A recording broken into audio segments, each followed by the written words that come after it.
mewaspadai ancaman terhadap NKRI. Di sini saya akan menjelaskan pengertian ancaman. Ancaman adalah setiap usaha dan kegiatan dalam negeri maupun luar negeri yang dinilai membahayakan kedaulatan negeri atau keutuhan wilayah negara dan keselamatan segenap bangsa. Ancaman terbagi menjadi 4. Yang pertama, ancaman militer.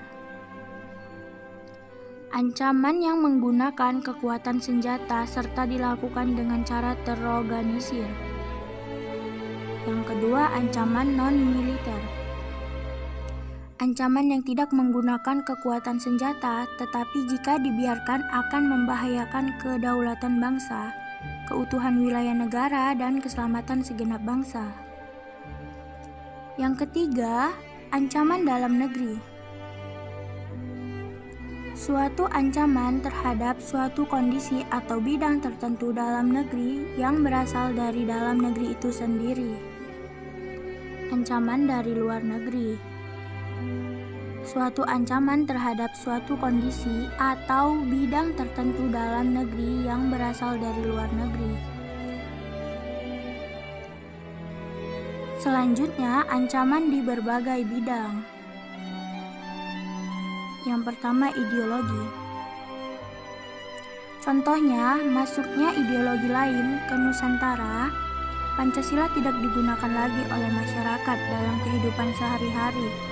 Globalisasi menyebabkan warga negara Indonesia memiliki pandangan atau ideologi lain selain Pancasila dan Undang-Undang Dasar 1945. Kedua, politik. Contohnya, korupsi, kolusi, dan nepotisme. Kebijakan pemerintah tidak sesuai dengan kebutuhan rakyat, kurangnya supremasi hukum. Yang ketiga, ekonomi. Contohnya, lebih suka terhadap barang impor, inflasi sehingga harga pasar menjadi mahal, kelangkaan bahan bakar minyak. Dan yang terakhir pula, sosial budaya. Contohnya, individualisme, hilangnya budaya lokal dan digantikan budaya lain, globalisasi yang mendunia. Dan selanjutnya, strategi mengatasi ancaman. Yang pertama, ideologi dan politik. Contohnya seperti mengembangkan demokrasi politik, menegakkan supremasi hukum, memperkuat posisi Indonesia di kancah politik internasional, dan mengadakan reformasi lembaga-lembaga politik. Yang kedua, ekonomi. Contohnya seperti meningkatkan reproduksi dalam negeri sebagai pengganti produk impor, perekonomian harus berorientasi pada kesejahteraan rakyat, dan tidak menggantungkan diri pada organisasi multilateral, dan sebagainya.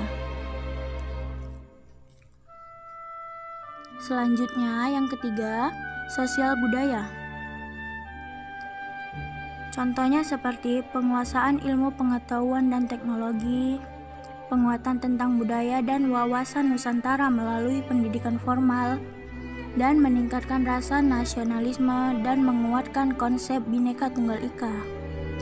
Dan yang terakhir pula, keempat, sosial budaya.